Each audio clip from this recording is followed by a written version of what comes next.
Hello everyone, we've got another trade update video. We have another trade update video here to talk about, and we've got some very interesting smaller trades to talk about here. We're going to touch on the Strome, Deslauriers, and Reichel trades coming up right now.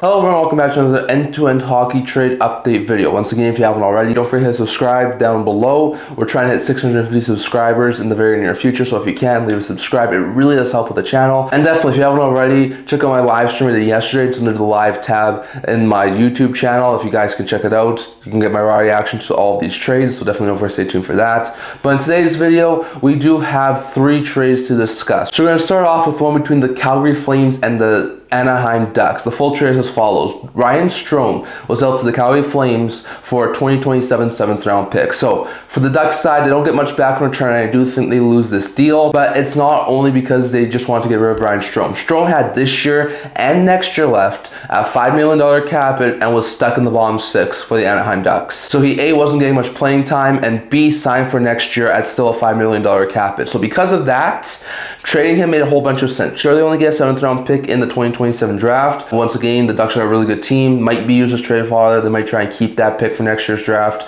Not exactly sure what they'll do with that, but the main reason for making this move was to free up the cap space for next year. So that frees up $5 million in cap space. They're going to need to sign Gauthier. They're going to need to sign Carlson, and they're probably going to need to do a couple of other things to try and improve this team, make it better, because at this point in time, I think they are the best team in the Pacific Division. So they're going to need some more cap space for next year, so they move Strome to Calgary, which is a smart move, although I do think they lose the trade. When it comes to the Calgary Flames side, it's only a 7th round pick you have to give up, so it's not terrible. And they get Ryan Strome. This isn't a bad pickup here for the Flames. Strome's only 32 years old, so he's not overly old. He's a center, so he's a really solid center guy. He can play 2nd or 3rd line center minutes. He's got this year and next year left at a $5 million cap hit. Now the Flames are going through a rebuild / retool, so this is a guy who I don't think will stay in Calgary long term, whether it's in the off season or maybe next year the trade deadline. I do think if he plays really well, either towards the end of this season or maybe at the start of next season, the Flames could turn him into an asset too. They could retain 50% of his contract, bump his AAV down to $2.5 million, and then they could flip him. If he's having a really good season and this happens at next year's trade deadline, they could probably get like a 2nd or 3rd round pick. Given what the assets were this year, like I could see the Flames flip Strome at the trade deadline next year and get a really solid return if they retain 50% of his contract.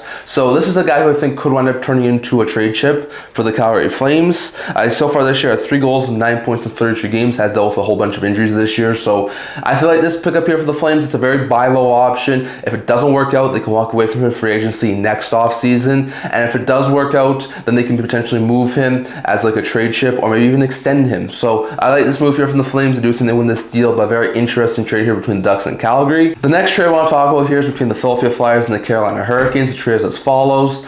The Philadelphia Flyers dealt Nicolas Deslauriers to the Carolina Hurricanes for a conditional 2027 7th round pick. Now for the Philadelphia Flyers side, they may not get anything as part of this deal. The condition on the 7th round pick is that it will go to the Philadelphia Flyers if the Hurricanes win 2 playoff rounds, which means they make the conference final and Deslauriers plays in 50% of those games. So I definitely do think Deslauriers will play in 50% of them, and I do think the Carolina Hurricanes have a very good chance to advance to the conference final. But if that doesn't happen, then the Philadelphia Flyers will not get any compensation for this trade. So it's either a 7th round pick in 2027 or potentially nothing. So I don't think it's a terrible deal for the Philadelphia Flyers, but I do think that the Carolina Hurricanes win this deal getting Deslauriers. So interesting note there, but the Flyers could get a 7th round pick or nothing as part of this deal. When it comes to the Hurricanes side, this is a very, very good trade for them. They could potentially not give up anything. If everything goes right for them, they'll only have to give up a 7th round pick. So it's a very buy low option. And they get Nicolas Deslauriers. Deslauriers is a winger. He's 35 years old.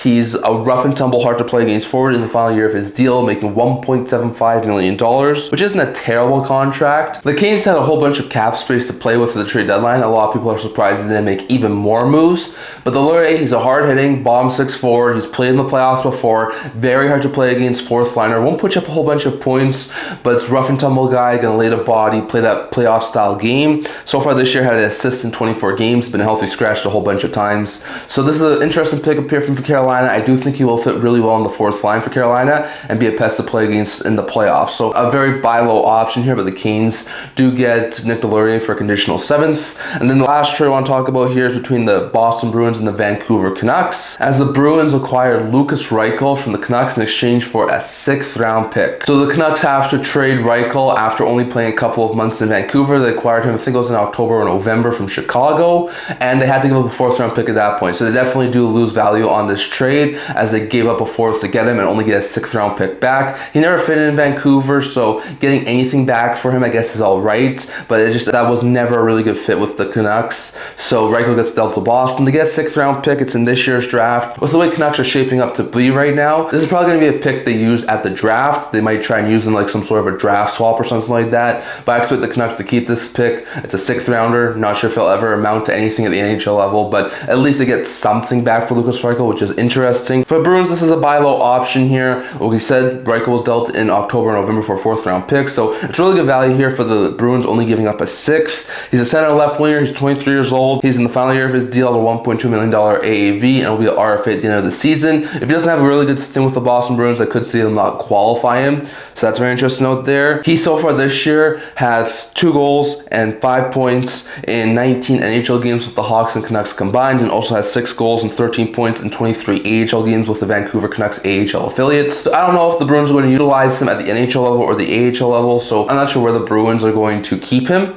as that I think is going to be a very interesting situation to watch out for. Will he play the NHL level or AHL level? But either way, it's a young forward, especially if there are some injuries. He can play bottom 6 minutes, so not a bad pickup here for the Bruins, and just gives them some added forward depth. So very interesting note there, but the Boston Bruins add some young forward depth and Lucas Reichel, and in exchange, the Canucks get back a 6th round pick, a deal in which I do think the Bruins win. So definitely, unless we get thoughts on all of these deals down in the comment section below. Did the Bruins or Canucks win? Did the Canes or the Flyers win? Did the Flames or the Ducks win those deals? Or was it a win-win deal for any of them? Definitely your thoughts on all of that. Leave a comment down below your thoughts on those 3 deals. That's all I'm going to talk about in this video. If you haven't already, leave a subscribe down on the subscribe button below. We're trying to hit 650 in the next couple of weeks, so if you can, it really does help with the channel. Don't forget, if you haven't already, check out my live stream, the trade deadline video I did yesterday. It's under my live tab. Check it out. I think you guys really like it. That's all I'm going to talk about in this video. God bless y'all, and I'll see y'all on the next one.